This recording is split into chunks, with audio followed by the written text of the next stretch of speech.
Buenas tardes, buenas noches. Gracias, Carlos, José, Gio, por la cálida bienvenida.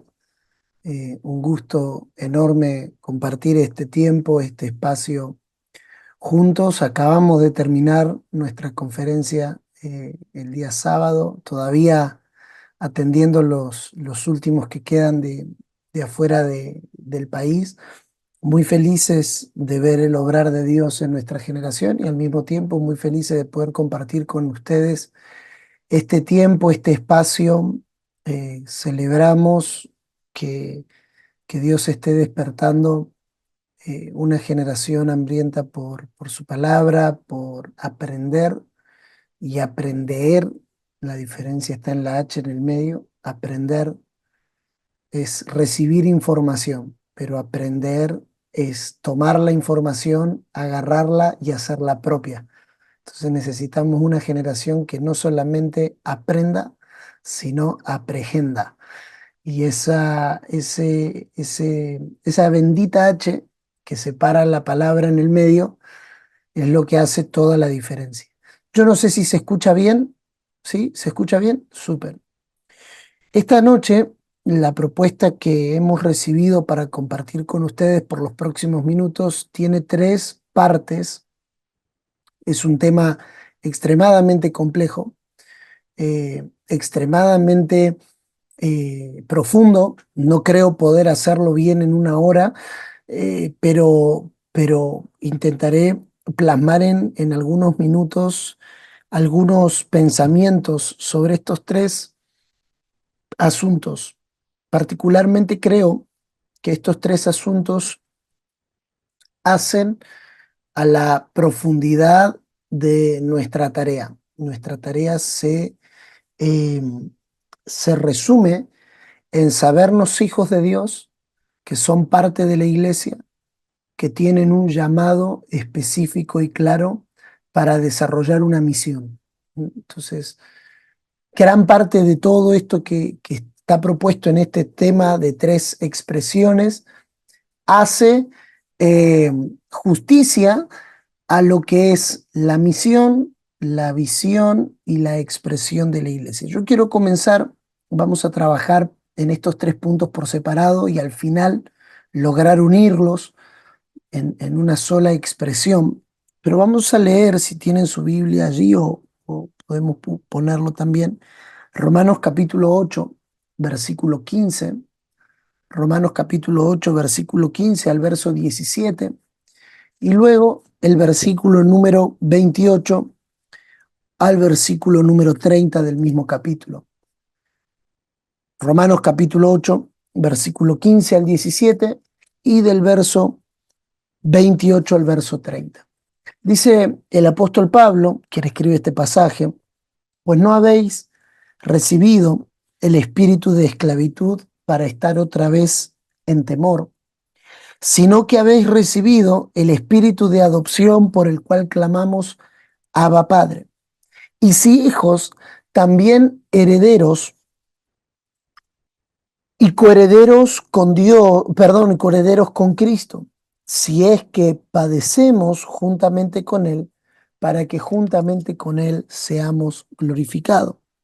Y sabemos, verso 28, y sabemos que a los que aman a Dios, todas las cosas les ayudan a bien, esto es, a los que conforme a su propósito son llamados, porque a los que antes conoció, también los predestinó para que fuesen hechos conformes a la imagen de su Hijo, para que Él sea el primogénito entre muchos hermanos.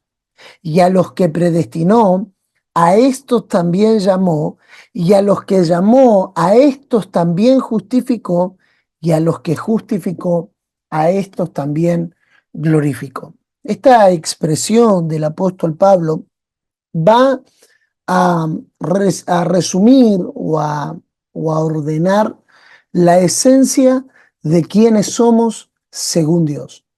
Nuestro parámetro para medir lo que somos no está en la corriente del mundo o no está en lo que el apóstol Pablo va a llamar como el espíritu de esclavitud o la esclavitud para estar otra vez en temor. Esa expresión espíritu de esclavitud hay que leerla muy bien porque el espíritu de esclavitud al que Pablo se refiere es a la orfandad.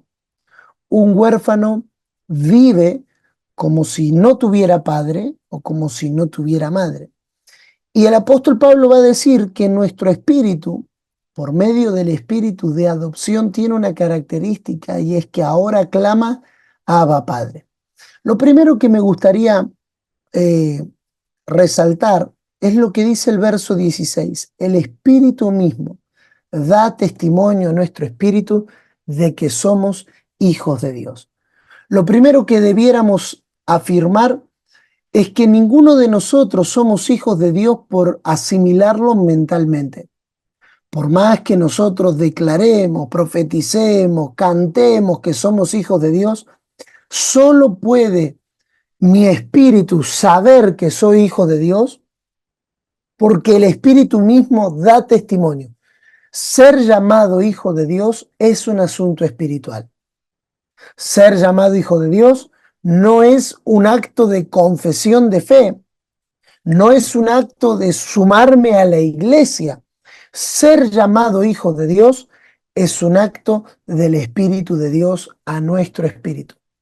Y esta filiación de que somos llamados hijos de Dios también nos pone en lo que va a decir el siguiente versículo. Y si hijos, también herederos. Herederos de Dios y coherederos con Cristo. Como hijos de Dios, voy a introducir un pensamiento con ustedes que construiré en los próximos minutos. Como hijos de Dios, somos sus hijos primogénitos en Cristo. Dios tiene un solo hijo. En ese solo hijo fuimos incluidos nosotros. A esto le llamamos hijo corporativo, a esto le llamamos hijo completo, a esto le llamamos la iglesia. Como Cristo es el primogénito, así nosotros somos en él. Ahora, como el hijo primogénito, Cristo, tiene el derecho de heredar el patrimonio de su padre, nosotros también lo tenemos en él. Nosotros somos hijos primogénitos, hermanos juntamente con Cristo. Ahora, la gracia de Dios manifestada a nosotros hizo que nosotros, que en otro tiempo éramos extraños, ahora somos miembros de la familia de Dios. Este es el primer acto del testimonio del Espíritu a nuestro espíritu. La primera acción que el Espíritu de Dios produce en nosotros es que nosotros, que antes éramos extraños, ahora somos miembros de la familia. Por lo tanto, en esta primera expresión, hijos, vamos a afirmar lo siguiente. Somos miembros de la familia de Dios. No somos hijos del aire, no somos hijos de la nada, no somos hijos por una declaración o una asimilación de nuestra mente. Somos hijos porque a Dios le plació en su soberana gracia incluirnos en su familia. Nosotros éramos extraños, éramos extranjeros, éramos por naturaleza contrarios a la familia de Dios. Pero el apóstol Pablo en Efesios capítulo 2 nos va a decir que por la gran gracia de Dios nosotros fuimos incluidos en su familia. Ahora, esta verdad tiene que convertirse en un hecho claramente comprendido en mi corazón. Al mismo tiempo, tiene que convertirse en algo claramente entendido en mi mente. Nuestra generación no adolece de declaraciones de que somos hijos de Dios. Adolece de una firme convicción y de una realidad viviente de lo que significa ser hijo de Dios. Ser hijo de Dios es un gran privilegio. El privilegio de esto es monumental, es asombroso, es alucinante y al mismo tiempo es profundamente humillante, porque ni vos ni yo pudiéramos ser hijos de Dios sin nuestro hermano mayor Jesucristo. El Padre ha elegido injertarnos en su Hijo. Nosotros éramos extraños, nosotros estábamos afuera de la ecuación, pero Dios en su inmensa gracia ha elegido injertarnos en su Hijo para que juntos con su Hijo seamos herederos. Y de esto se trata el llamado. El llamado es, no me quiero adelantar porque lo vamos a explicar en unos minutos, pero el llamado es participar de todo lo que Cristo es. No tenemos una herencia fuera de nuestra herencia en Cristo. El propósito, de hecho, el propósito profundo de Cristo es traernos a todo lo que Él es. Él no nos llamó hijo de Dios para que seamos parte de una religión. Él no nos llamó hijo de Dios ni siquiera para que adoptemos un nuevo credo. Él nos llamó hijo de Dios porque era la única manera que podamos llegar a todo lo que Él es y a todo lo que Él tiene acceso. Por lo tanto, ser hijo de Dios es entrar a un lugar donde todo lo que Él es y tiene acceso se hace real para nuestras vidas. Ser hijo de Dios es entrar a una dimensión donde todo lo que Cristo es, nosotros también podemos serlo. Ahora, ser hijo de Dios es una declaración para nuestros días. Yo lo decía estos días en la conferencia. Ser hijo de Dios para nosotros es casi que una repetición. Oh, soy hijo de Dios. Oh, yo ya no soy esclavo del temor. Ahora soy hijo de Dios. Y lo cantamos y lo declaramos. Pero a Jesús le costó su vida. Miren, por favor, dos pasajes conmigo. Esto no está en las placas que mandé, pero lo podemos, no hace falta que lo busquemos. Mateo capítulo 16, versículo 16. Mateo capítulo 16, versículo 16. Y luego Juan capítulo 19, verso 6 y verso 7. Mateo capítulo 16, verso 16 y Juan capítulo 19, verso 6 y verso 7. Dice la escritura, respondiendo Simón Pedro dijo, tú eres el Cristo, el Hijo del Dios viviente.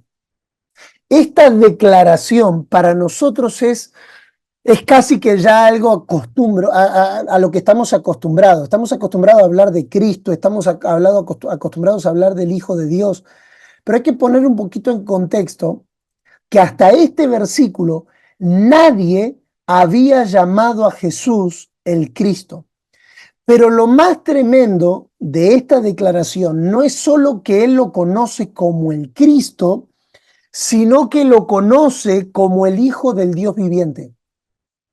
¿En qué es diferente esto? En que hasta este momento nadie se había llamado Hijo del Dios viviente.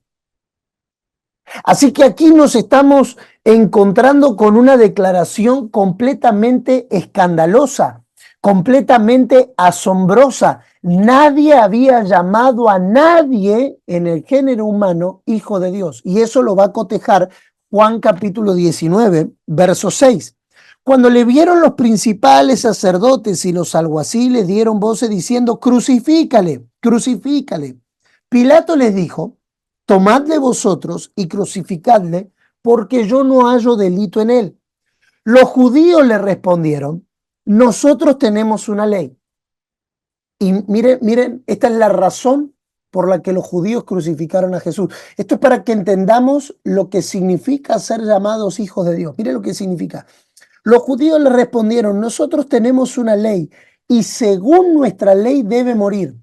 ¿Por qué debía morir Jesús?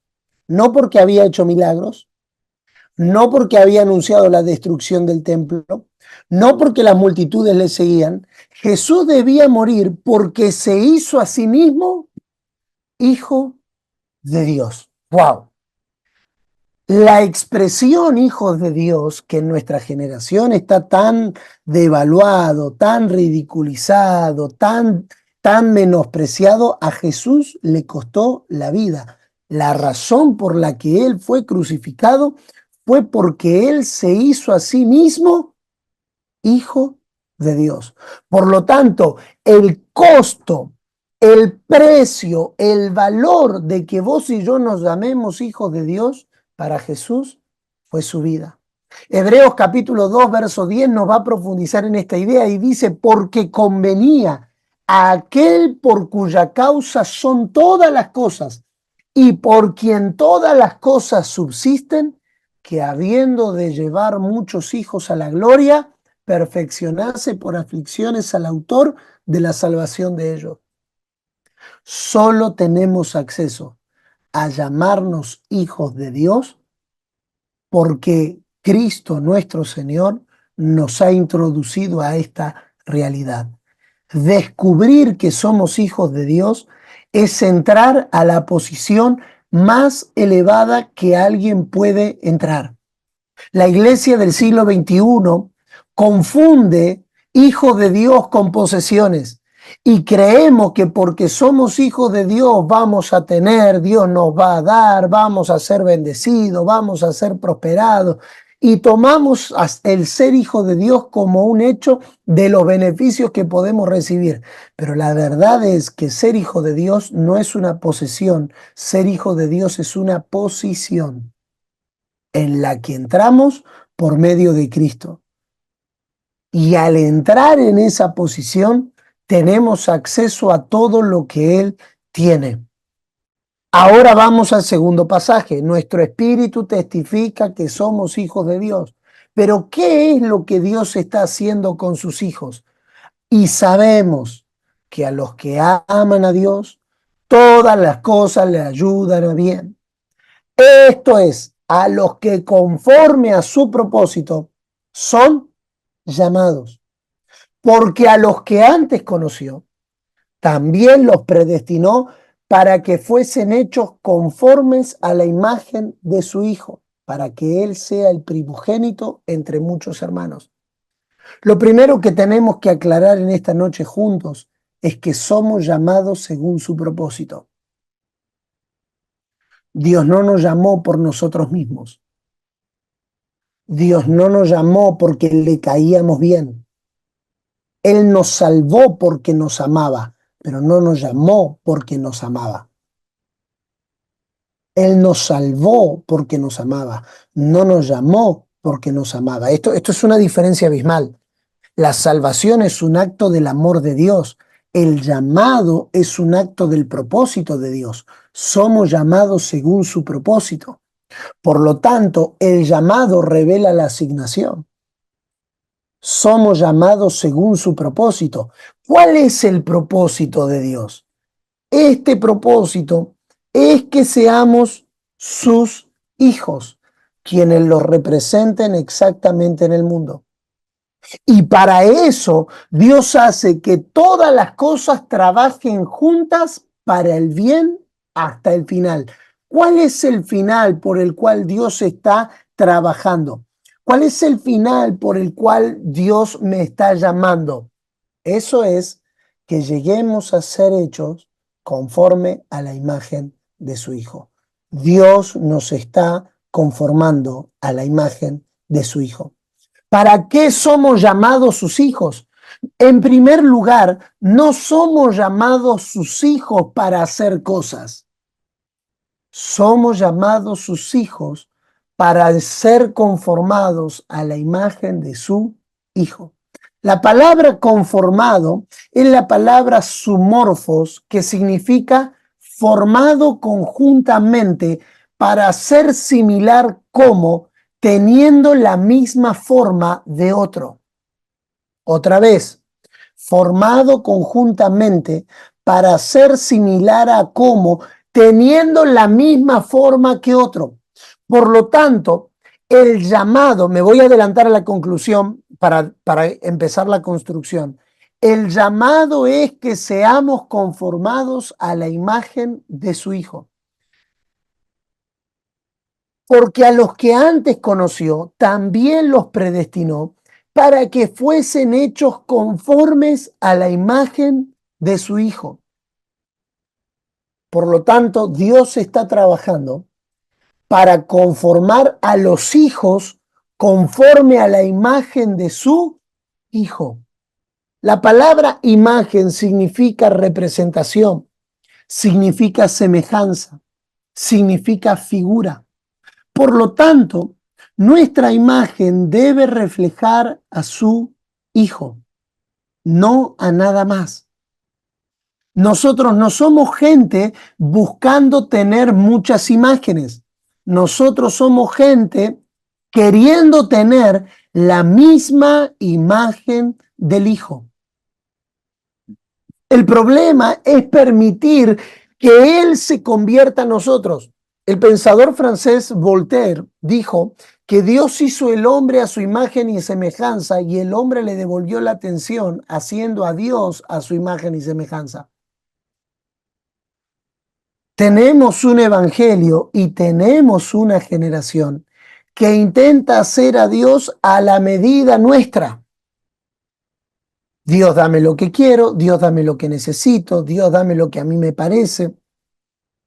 Y la verdad es que nosotros estamos en la tierra para llegar a ser conforme a la imagen de Cristo. Compartimos todo lo que le pertenece a Cristo. El Salmo capítulo 16, verso 5 dice, el Señor es la porción de mi herencia y mi copa, tú sustentas mi suerte. Las líneas me han caído en lugares agradables, de hecho, mi herencia es hermosa para mí. Somos llamados a participar de lo que Cristo es. No éramos aptos. Este es el gran misterio de la filiación. Este es el gran misterio de nuestro llamado. No éramos aptos, pero bendito sea el Señor por su maravillosa gracia que ahora nos ha calificado para compartir la herencia de los santos en luz. Colosenses capítulo 1, verso 12 dice, dando gracias al Padre. Podés levantar tus manos allí donde está conmigo y darle gracias al Padre, que antes éramos extraños, pero ahora nos hizo miembros de su familia. Que antes éramos errantes y ahora nos hace habitar en su casa. Que antes no teníamos herencia y ahora participamos de la herencia de los santos en luz. Que antes éramos extraños y advenedizos, pero que por la gran misericordia del Padre, Dios nos ha tomado para conformarnos a la imagen de su Hijo. Y aquí entramos a nuestra segunda pregunta. Aquí entramos a nuestro segundo tema. ¿Qué es la iglesia? ¿Qué es la iglesia? Porque si los hijos son llamados conforme al propósito, si los hijos están llamados a ser conforme a la imagen de Cristo, ¿para qué está la iglesia? ¿Qué es la iglesia entonces? La iglesia es una comunidad de personas unidas y apartadas por y para Cristo, redimidas por medio de su gracia y sacrificio, restauradas por la obra transformadora del Espíritu Santo. Entonces, la iglesia se convierte en el cuerpo visible de Cristo. Vamos a explicarlo así para garantizar la comprensión de todos los que estamos en esta sala. Dios nos llama sus hijos. El espíritu de adopción se revela a nuestro espíritu, eliminando todo rastro y todo vestigio de orfandad que desde el primer Adán opera en el género humano. Él nos llama conforme a su propósito, nos salva de acuerdo a su amor, pero nos llama de acuerdo a su propósito. Y ahora comienza en nosotros un proceso donde somos conformados a la imagen de su Hijo, donde ahora nos renovamos en el espíritu de nuestra mente, donde ahora hacemos morir en nosotros lo que no es de Cristo, donde ahora nuestro parámetro de vida se ajusta a los parámetros de Cristo, donde ya hemos muerto, Romanos 6:6, sabiendo esto, que vuestro viejo hombre ha sido crucificado juntamente con Cristo y ha sido muerto. Gálatas 2:20, con Cristo estoy juntamente crucificado, ya no vivo yo. Pero ahora esa operación interna en los hijos se vuelve una expresión corporativa en la iglesia. Y la iglesia se convierte entonces no en un edificio, no en un auditorio, no en un grupo de gente que se reúne todos los domingos para escuchar a un pastor bonito predicar el evangelio, sino que ahora nos reunimos para ser la expresión del cuerpo visible de Cristo. Y esta es la obra maravillosa. A Dios nadie le vio jamás. Juan 1:18. Mas el Hijo unigénito que está en el seno del Padre le ha dado a conocer. Nadie puede conocer al Padre si no es por medio del Hijo. ¿Estamos de acuerdo? Sí. Nadie puede conocer al Padre si no es por medio del Hijo. Nadie puede conocer al Hijo si no es por medio del Espíritu Santo. El Espíritu Santo es el que revela a Cristo. Y nadie puede conocer al Espíritu Santo ni al Hijo si no ve a la iglesia. Este es el proceso del misterio. Por eso nosotros vamos a encontrar tres misterios en el Nuevo Testamento: el misterio de Dios, el misterio de Cristo y el misterio de la iglesia. La iglesia, por medio del Espíritu Santo, revela a Cristo. Cristo revela al Padre. Nadie puede conocer al Padre si no es por medio de Cristo. Nadie puede conocer a Cristo si no es por el Espíritu Santo. Y nadie puede llamar Señor a Cristo si no es por el Espíritu Santo. Y nadie puede conocer al Espíritu Santo y a Cristo si no es por medio de la iglesia. Por lo tanto, la iglesia es el cuerpo visible de Cristo. La idea, el conocimiento, la revelación que la gente tenga de Cristo está dictaminado por cómo viva la iglesia.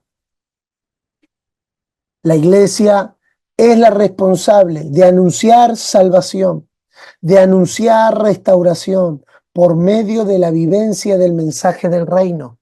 En otras palabras, la iglesia es un grupo de personas comprometidas en obediencia a los principios, a los valores y a las enseñanzas de Cristo para la extensión de su reino. Nuestro estilo de vida refleja el amor y la justicia del Rey.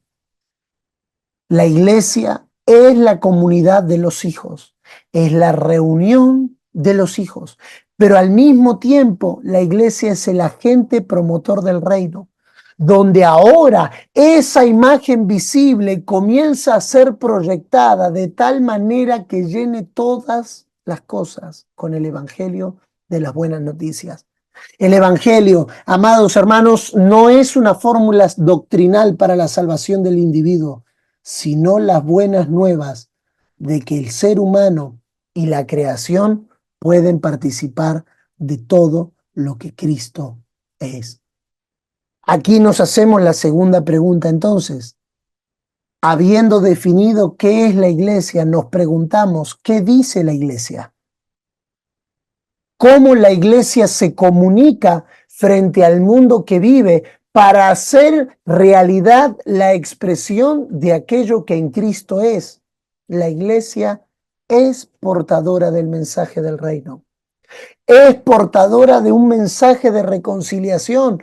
Se nos va a decir en 2 de Corintios 5, 19 y 20 que el ministerio que se nos ha sido dado es el ministerio de la reconciliación y que rogamos a la gente que viva en aquella reconciliación que en Cristo ha recibido. Y aquí es donde la iglesia tiene un mensaje clave. Anuncia que el Padre quiere restaurar a toda la creación en Cristo. También quiere devolver la armonía entre el ser humano y Dios, con sí mismo, con su prójimo y la congregación y la creación. La iglesia como una comunidad profética, y acá vamos a entrar en algunas cuestiones un poquito más profundas. La iglesia como una comunidad profética está llamada a ser la voz de denuncia del pecado para anunciar que en Cristo y solo en Cristo hay esperanza. La voz de Dios en la iglesia se hace carne en la vivencia cotidiana de su pueblo porque la iglesia tiene un mensaje, pero al mismo tiempo es el mensaje. Por eso somos llamados hijos de Dios, porque una cosa es tener un mensaje y otra cosa es ser el mensaje. Los profetas del Antiguo Testamento tenían un mensaje, pero ellos no eran el mensaje, porque no habían recibido el Espíritu de Dios para ser llamados hijos de Dios. Lo único que nos habilita para hacer el mensaje es haber sido adoptado como hijos, porque ahora nos estamos convirtiendo en todo lo que Cristo es. La verdadera transformación no se produce en las apariencias, por eso el Evangelio no domestica. Por eso el Evangelio no se trata en primera instancia de un cambio de conducta o de un cambio de manera de proceder. Por eso el Evangelio moralista le ha hecho mucho mal al mundo en el que vivimos, porque la gente vivía una realidad en casa y una realidad en la iglesia. Eso pasa cuando tenemos el mensaje, pero no cuando el mensaje se encarna en nosotros. ¿Estamos bien hasta aquí? ¿Sí? Ok. Cualquier cosa, los hosts me avisan. ¿Qué tengo que hacer yo para tener una foto de esa de Caleo de fondo? Veo que todos tienen, yo quiero tener una que diga Caleo. Después me la mandan, por favor, para que el próximo me la pueda poner, así me siento parte de la bondad, perdón, la transformación no se produce en el orden de las apariencias, sino desde la raíz de las cosas. Por eso necesitamos ser llamados hijos de Dios, porque solo el ser hijo de Dios resuelve el problema de raíz. Y aquí entramos a la tercera pregunta. ¿Qué hace la iglesia? ¿Qué hace la iglesia? ¿Qué es la iglesia? ¿Qué dice la iglesia? ¿Qué hace la iglesia? La iglesia en el siglo XXI está muy entretenida en muchas cosas que no fue llamada a hacer. Pero ese es el resultado de no saber ni quiénes somos ni qué mensaje tenemos. Cuando no conoces el propósito, el abuso es inevitable. Cuando no conoces para qué algo fue diseñado, es muy probable que termines abusándolo. Es probable que termines haciendo un mal uso de lo que no conoce su propósito. Por eso, este espacio de preguntarnos qué es la iglesia no es opcional, es vital. Porque mucho de lo que nosotros consideramos iglesia hoy, Dios no la considera iglesia. Pero bueno, no quiero meterme ahí todavía. ¿Qué hace la iglesia? En simples palabras, la iglesia es llamada a cumplir su misión de una manera integral, para que entonces pueda haber transformación en el ser humano y en aquellas cosas que fueron creadas por Dios. Ahora, para llevar a cabo su misión de manera integral, debe cumplir su rol de predicar las buenas nuevas de salvación. Y vamos a cerrar así. Hay un llamado urgente a la predicación del Evangelio. Hay un llamado urgente a recobrar el anuncio de lo que significa predicar el Evangelio.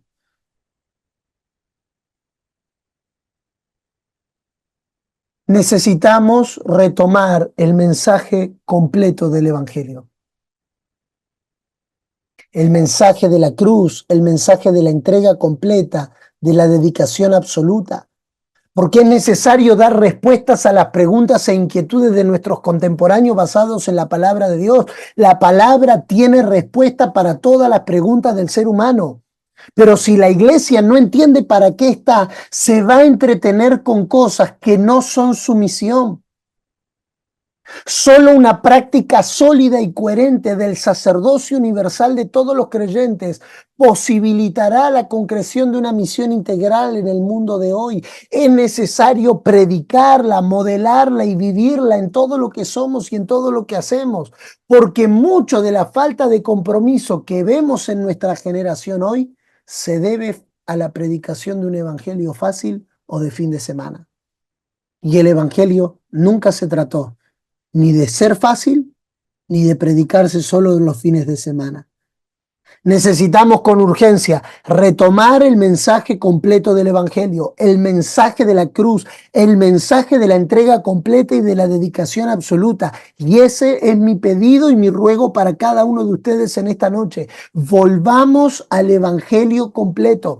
Volvamos al evangelio de la cruz, volvamos a un evangelio que no se centra en las necesidades del hombre, sino que se centra en el cumplimiento del propósito de Dios.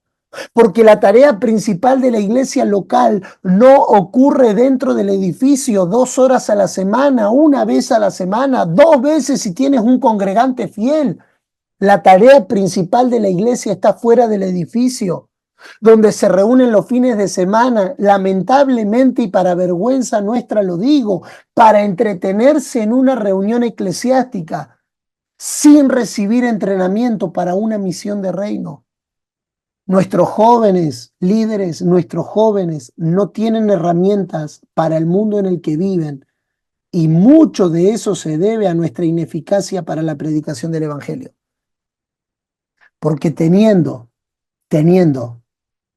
las respuestas para todas las preguntas del ser humano, nosotros seguimos preocupados porque la pasen bien con una dinámica rompehielo en nuestras reuniones. Y entonces, cuando llegan a la reunión de los lunes, cuando llegan a la universidad los lunes o cuando llegan al trabajo los lunes, no tienen respuestas para las problemáticas de nuestra generación, porque la tarea de la iglesia está más allá de las 4 paredes de la iglesia. Una parte primordial de la misión de la iglesia está por diseño divino fuera de las instalaciones físicas de un local. Es indispensable que se vuelva a retomar la importancia de ser agentes de transformación para el mundo y nuestro entorno, porque solo respondiendo de una manera integral a las necesidades de nuestras comunidades lograremos un impacto profundo, duradero y real. Países como Guatemala, 60-70% de cristianos evangélicos, y la corrupción no se ha detenido, y el pecado no ha disminuido de la sociedad. Porque gente salva que asiste un domingo a la iglesia no resuelve el problema si no entiende qué es ser iglesia.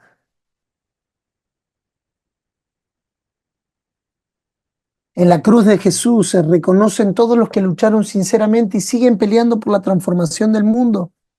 Sin embargo, muchos de ellos a cada paso experimentan que los resultados no se corresponden con sus esfuerzos, porque pareciera que hay una extraordinaria carga de resistencia difícil de superar. ¿Qué cristiano no sintió alguna vez la frustración de querer hacer algo mejor? El problema es que solo la victoria de la cruz cura todo pesimismo y desconfianza absoluta en la posibilidad de transformar el mundo desintegrado por el mal. Es aquí donde la misión de la iglesia no es opcional, es completamente necesaria. Necesitamos iglesias locales fuertes. Necesitamos grupos de jóvenes centrados en la predicación del evangelio, porque le estamos dando respuestas a preguntas que nuestra generación no se está haciendo. Y lo digo con mucho respeto, pero mientras nosotros le seguimos enseñando a nuestros niños y a nuestros jóvenes que Noé entró en un arca para salvar a 2 animalitos, nuestros jóvenes están sufriendo un bombardeo constante de preguntas que la iglesia del siglo XXI no tiene las respuestas. Y no las tiene no porque no estén, no las tiene porque estamos entretenidos en vez de entrenando. Espacios como estos son cada vez más necesarios, donde nos sentemos alrededor de la palabra para ver cuál es el diseño de Dios, qué es lo que Dios dice, qué es lo que Dios habla, porque yo no quiero una vida en base a lo que el mundo ofrece. Porque si soy hijo de Dios, tengo una tarea, ser conformado a todo lo que Él es, para que todo lugar donde yo estoy sea saturado y sea impregnado de todo lo que Dios es. Y entonces nos tenemos que hacer la pregunta, porque usted me pudiera decir, pastor, suena todo muy lindo, pero suena más a una crítica que a un aporte. ¿Cómo se debiera ver la iglesia? ¿Cómo se debiera ver la iglesia en nuestra generación? ¿Cómo es una iglesia de acuerdo a los parámetros bíblicos? ¿Cómo es una iglesia de acuerdo al diseño de Dios? ¿Cómo es una iglesia conformada por los hijos de Dios? Número 1, es doxológica. Es decir, existe para la gloria de Dios. No existimos para nosotros mismos. No existimos para nosotros mismos.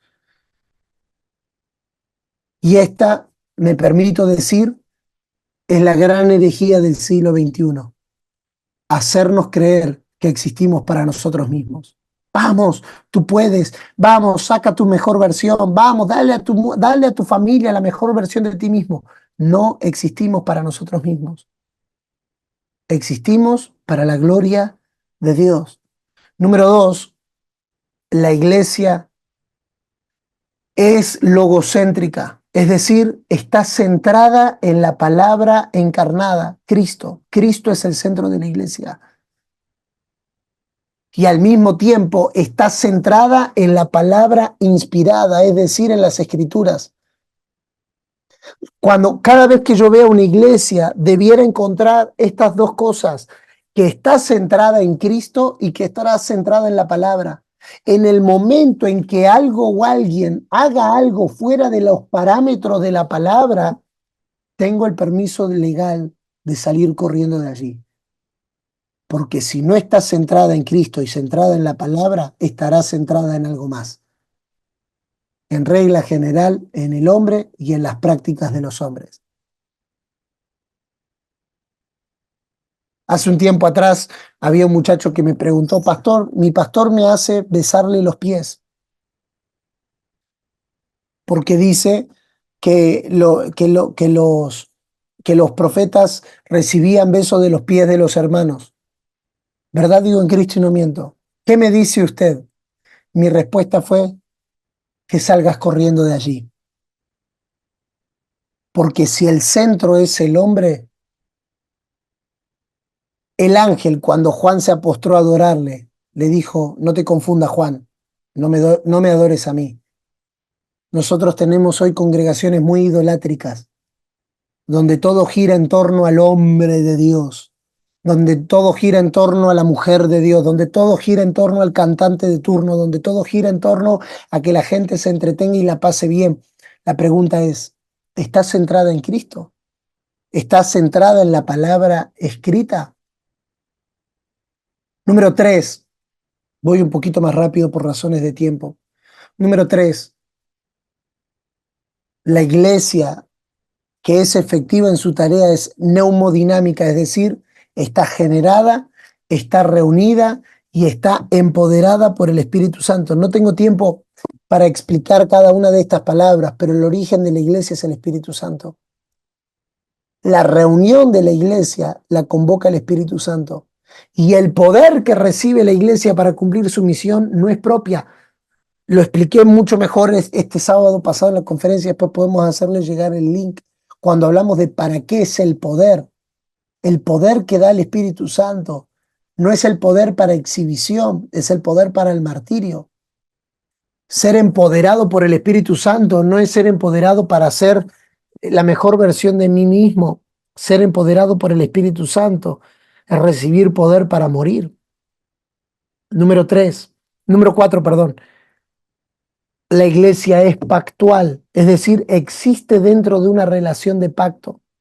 El Padre ha hecho un pacto con el Hijo y en ese pacto, por amor, hemos sido incluidos. Número 5. La iglesia es confesional, es decir, tiene un alcance doctrinal bien definido. No es el tema, pero necesitamos profundizar en el valor de la doctrina, hermanos. Porque la doctrina para la iglesia del siglo XXI se ha vuelto algo opcional y no algo esencial. Y todas las falsas doctrinas surgen cuando dejamos de perseverar en la doctrina de Cristo. Ese es otro tema.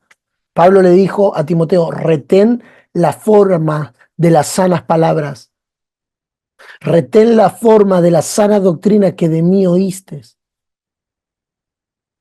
Un joven está garantizado en el camino de Dios cuando su doctrina es centrada en Cristo. ¿Con qué limpiará el joven su camino? Salmo 119. Con guardar su palabra. Número 6. La iglesia que es fiel a la tarea es misional, es decir, es tanto parte de la misión de Dios como también está a su servicio para el cumplimiento de esta misión. Y número 7, ese espacio temporal, es decir, existe en la historia, está presente, es real, es tangible.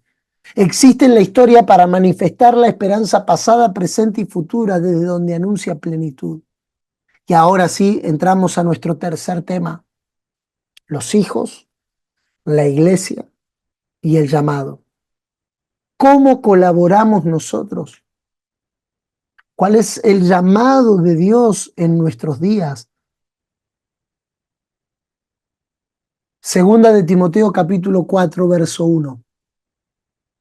Y este creo es el resumen de nuestro llamado. Te encarezco delante de Dios y del Señor Jesucristo, que juzgará a los vivos y a los muertos en su manifestación y en su reino, que prediques la palabra, que instes a tiempo y afuera de tiempo, redarguye, reprende, exhorta con toda paciencia y doctrina, porque vendrán tiempos cuando no sufrirán la sana doctrina, sino que teniendo comezón de oír, se amontonarán maestros conforme a sus propias concupiscencias y apartarán de la verdad el evangelio y se volverán a las fábulas. Pero tú, verso 5, creo entender, este es el llamado de Dios para nuestra generación. Tú sé sobrio en todo, soporta las aflicciones, haz obra de evangelista, cumple tu ministerio. Tenemos 4 expresiones del llamado. Número 1, el llamado a predicar el evangelio, proclamar el evangelio. Te encarezco delante de Dios que prediques la palabra. Que prediques la palabra. Nuestra responsabilidad o nuestro llamado no se limita solamente a escuchar la palabra, tampoco se limita a creerla, ni siquiera se limita a obedecerla, tampoco a guardarla de las falsificaciones o a sufrir por ella, aunque todas esas cosas son parte de nuestro llamado, convergen en una sola: predicarla a otros. Es buena noticia para los pecadores, debe ser proclamada como un heraldo en el mercado. Esa es la expresión que el apóstol Pablo utiliza. Somos llamados a levantar la voz sin temor y a osadamente hacer conocer el mensaje.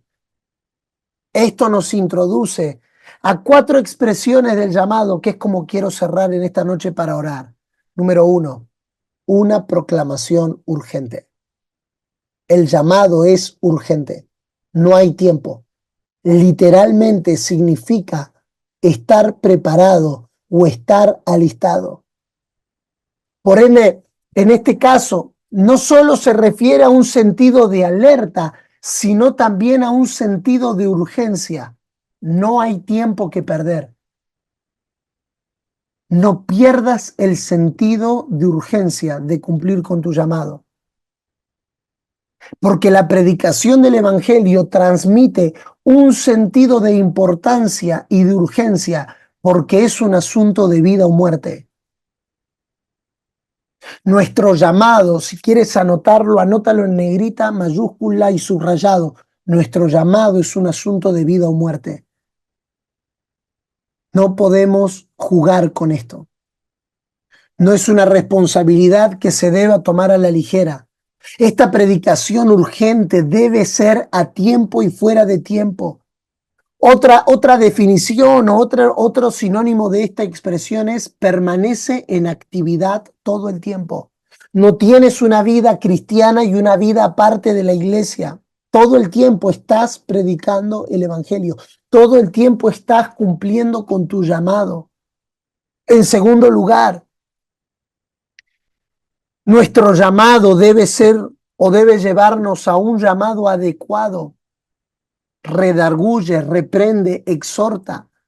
Tienes que tener argumentos, reprensiones que vienen a ser una clasificación de los tres enfoques: intelectual, moral y emocional.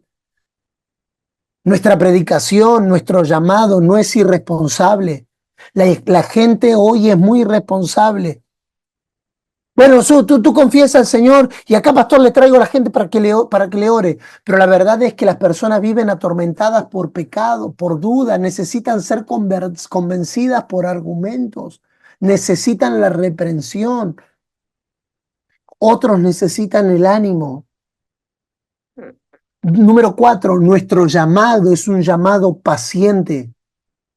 Es increíble que primero te dice que lo hagas a tiempo, fuera de tiempo, que lo hagas con mucha urgencia y ahora te dice, hazlo con paciencia. Increíble, porque nuestra responsabilidad es ser fieles en el cumplimiento del llamado, pero los resultados de esto son responsabilidad del Espíritu Santo y debemos esperar que Él haga la obra. Nosotros queremos predicar el Evangelio y convencer a la gente de justicia, pecado y juicio. Y el único que convence de justicia, pecado y juicio es el Espíritu Santo. Nuestra tarea es cumplir con el llamado. Y número 4, y último para orar. Nuestra proclamación, nuestro llamado, es una proclamación inteligente. Y aquí me quiero quedar un poquito más. Existe un llamado a vivir la vida de fe y la vida del Hijo de Dios de una manera inteligente.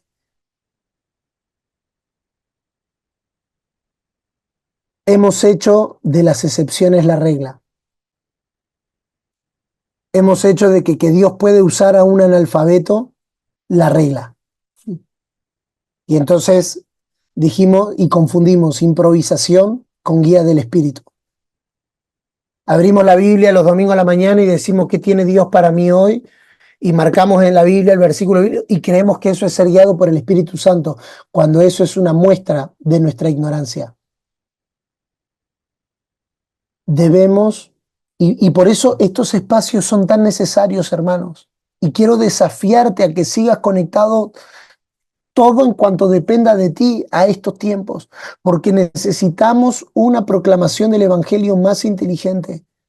Y cuando me refiero a más inteligente, no hablo en niveles académicos más elevados solamente, sino que hablo de una proclamación o de un llamado capaz de relacionarse con todas las necesidades del ser humano.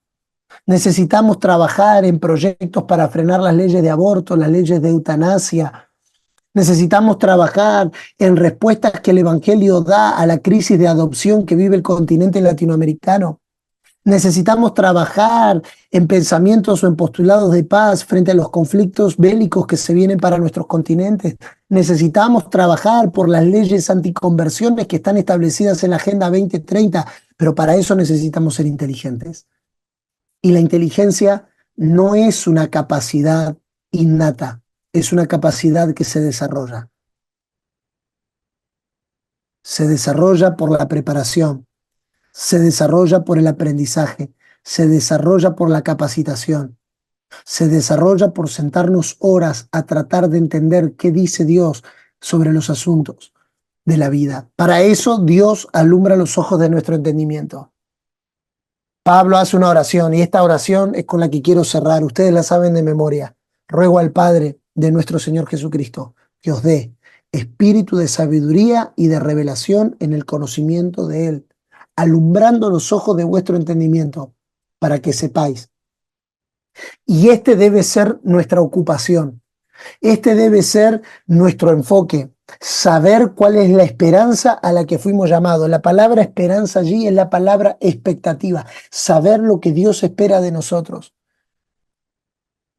De manera elemental, Dios espera de nosotros, todos los que estamos aquí, los más de 96 conectados, Dios demanda de nosotros o espera de nosotros por lo menos 4 cosas básicas. Número 1, que nos sepamos hijos siendo conformados a la imagen de su Hijo.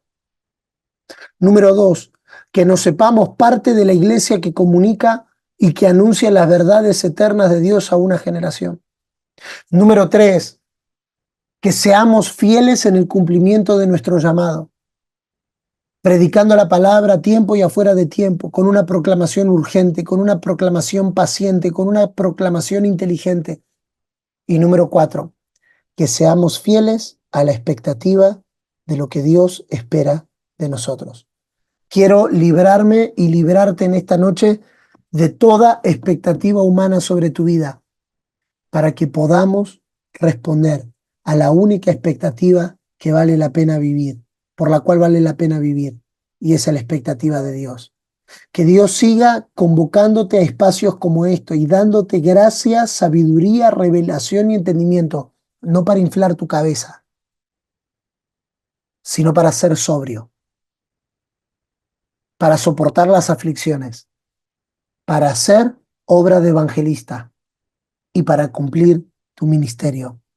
Que el Señor nos dé gracia para ser hijos fieles que participan de la iglesia del Señor Jesucristo, que son fieles al llamado que han recibido del Señor. En el nombre de Jesús. Amén y amén. Mi tiempo se ha ido. Gracias, amado equipo, por la oportunidad de compartir con ustedes. No quiero extenderme mucho más. Oramos que el Señor amplifique la voz que les ha dado y que esta visión corra por todo el continente. Que Dios convoque gente de otros lugares y de otras expresiones que abra delante de ustedes toda clase de puertas, que los conecte con organismos gubernamentales, que los conecte con organismos que están trabajando en prevenciones y en trabajos serios, para que puedan traer luz y claridad a una generación que lo necesita. Les animo y les exhorto en el Señor a que sean sobrios en todo, a que cumplan su ministerio, a que hagan obra de evangelista y a que soporten las aflicciones, porque nuestra generación necesita hijos de Dios siendo parte de la iglesia, que sean fieles a su llamado. Les amamos, oramos por ustedes, oramos con ustedes y creemos que Dios está levantando una generación con sentido de urgencia, con sentido de paciencia, con sentido de salud en las palabras que hablan y con una proclamación inteligente para su gloria. Les amamos, les abrazamos, sigo todo suyo.